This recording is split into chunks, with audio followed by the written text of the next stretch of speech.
नमस्कार प्यारे बच्चों। आशा करता हूँ आप सभी अपने घर पर स्वस्थ होंगे और सुरक्षित होंगे। आज हम इस वीडियो में फोर्स पर चर्चा करेंगे। हम जानेंगे कि फोर्स क्या है, उसकी डेफिनेशन, फोर्स के इफेक्ट्स और फोर्स के टाइप्स। फोर्स के बहुत सारे टाइप्स होते हैं, पर हम यहाँ पर सिर्फ दो ही टाइप्स पर फोकस करेंगे। पहला है बैलेंस्ड फोर्सेस, दूसरा है अनबैलेंस्ड फोर्सेस। तो आइए जानते हैं फोर्स क्या है।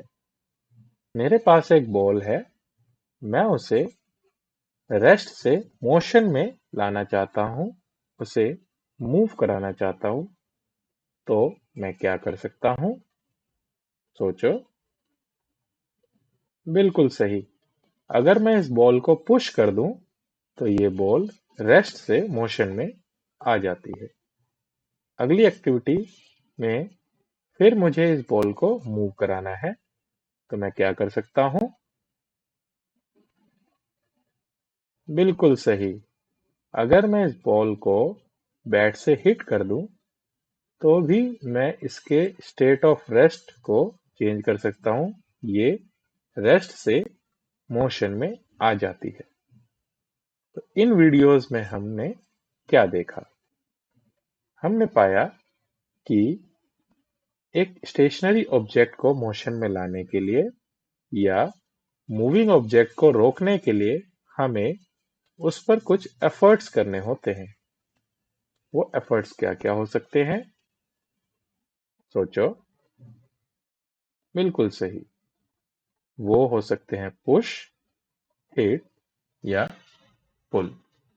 मतलब कि अगर मैं किसी ऑब्जेक्ट को पुश करता हूं या हिट करता हूं या पुल करता हूं, तो मैं उसके स्टेट ऑफ मोशन या स्टेट ऑफ रेस्ट को चेंज कर सकता हूं। तो आइए हम फोर्स को डिफाइन करने की कोशिश करते हैं। तो फोर्स क्या है? Force is defined as an external cause that changes or tends to change the state of rest or state of motion of an object once applied on it। यानी कि जब हम किसी ऑब्जेक्ट पर बाहर से कोई एफर्ट करते हैं और उसकी वजह से उसके स्टेट ऑफ रेस्ट या स्टेट ऑफ मोशन में चेंज आता है, तो उस एफर्ट को हम फोर्स कहते हैं। और हम फोर्स कभी देख नहीं सकते, हम सिर्फ फोर्स के इफेक्ट्स को देख सकते हैं या उसके इफेक्ट को फील कर सकते हैं। तो आइए जानते हैं कि फोर्स के इफेक्ट क्या-क्या हो सकते हैं। तो पहले इफेक्ट की ओर बढ़ते हैं। देखिए, यहाँ पर मेरे पास एक ऑब्जेक्ट है, वुडन ब्लॉक। मैं उसको मूव कराना चाहता हूँ। तो मैं इस पर फोर्स लगाऊंगा। आप देखिए, क्या इसकी स्पीड बढ़ती है? देखिए, जैसे मैं इस पर फोर्स अप्लाई कर रहा हूं, ये रेस्ट से मोशन में आ रही है। आप देख रहे होंगे इसकी स्पीड बढ़ रही है। पर जैसे ही मैं इस पर फोर्स कम करता हूं या विपरीत दिशा में फोर्स लगाता हूं, तो इसकी स्पीड कम होती जा रही है और ये मोशन से रेस्ट में आ गई। तो हमने यहाँ पर क्या जाना? हमने देखा कि अगर किसी ऑब्जेक्ट पर हम फोर्स लगाते हैं, तो हम उसकी स्टेट ऑफ रेस्ट या स्टेट ऑफ मोशन में चेंज ला सकते हैं। आइए दूसरे इफेक्ट की ओर बढ़ते हैं और इस एक्टिविटी को देखकर हम समझने की कोशिश करते हैं कि फोर्स का दूसरा इफेक्ट क्या हो सकता है।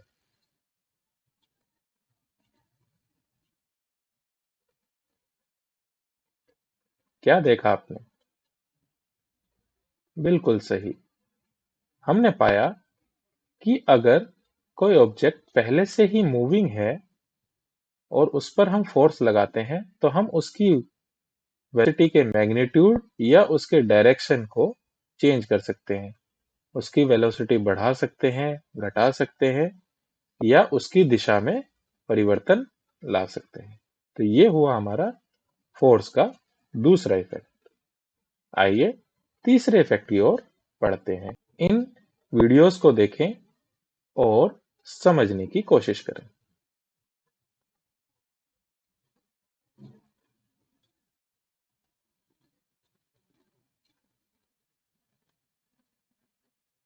क्या देखा आपने? बिल्कुल सही। हमने पाया कि जब इस रबर बॉल पर फोर्स लगाई जाती है तो इसकी शेप चेंज होती है, और जब स्प्रिंग के दोनों एंड्स को पकड़कर खींचा जाता है तो इसका साइज चेंज होता है। इसका मतलब हमने पाया, अगर किसी ऑब्जेक्ट पर हम फोर्स लगाते हैं तो हम उसके शेप या साइज को चेंज कर सकते हैं। है ना मजेदार?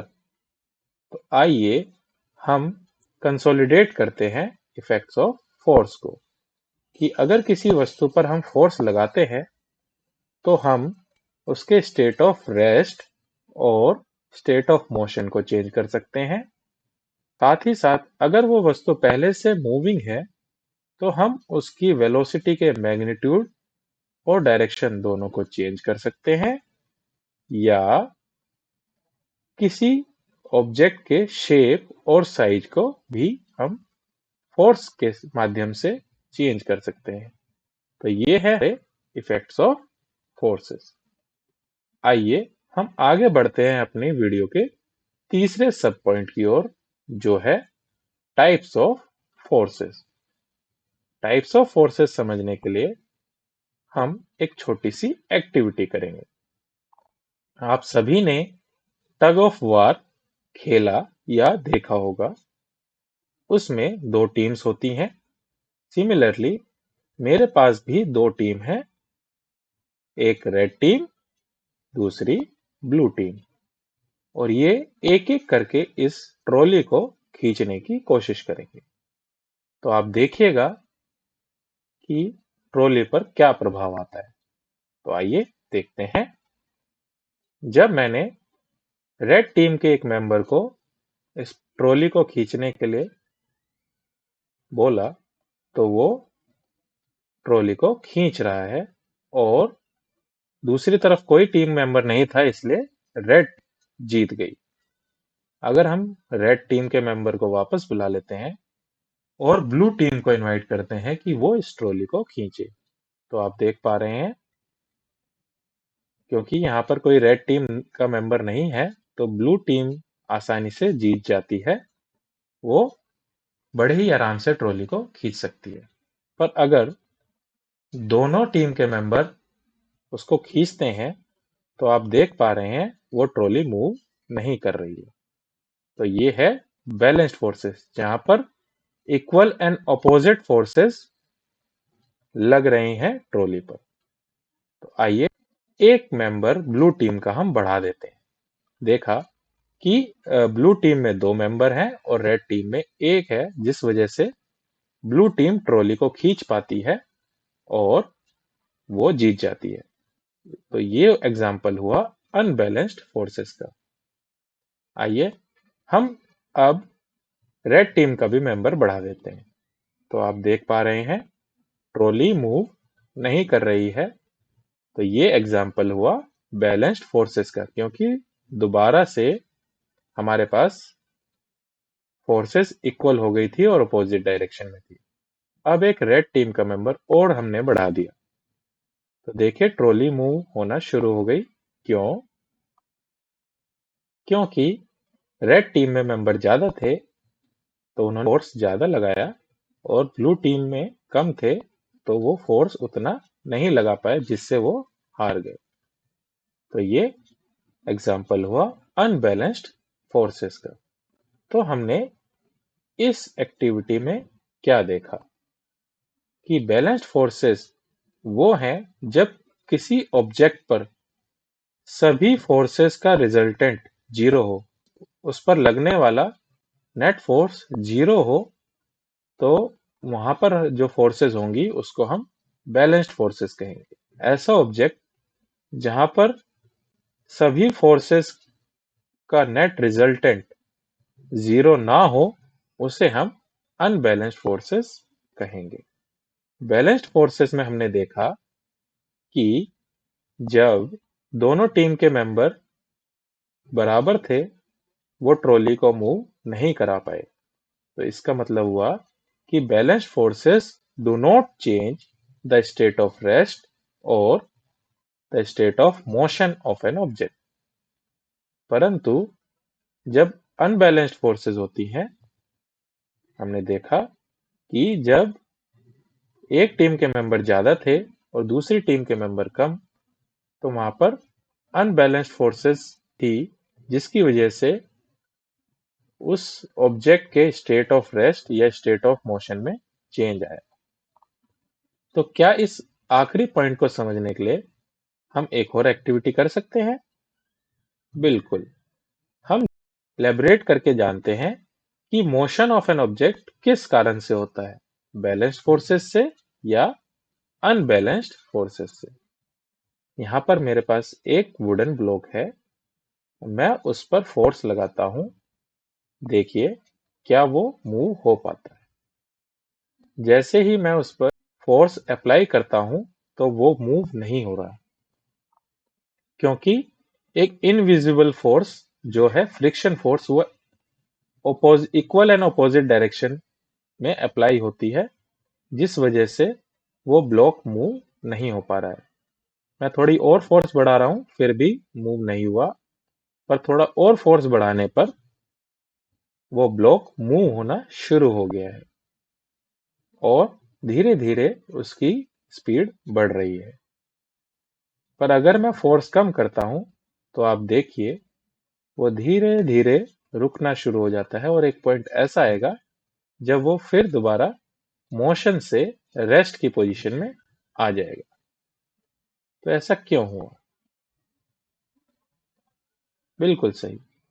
जब ऑब्जेक्ट पर फोर्स अप्लाई कर रहे थे तब फ्रिक्शन फोर्स बराबर होने के कारण वो मूव नहीं हो पा रही थी।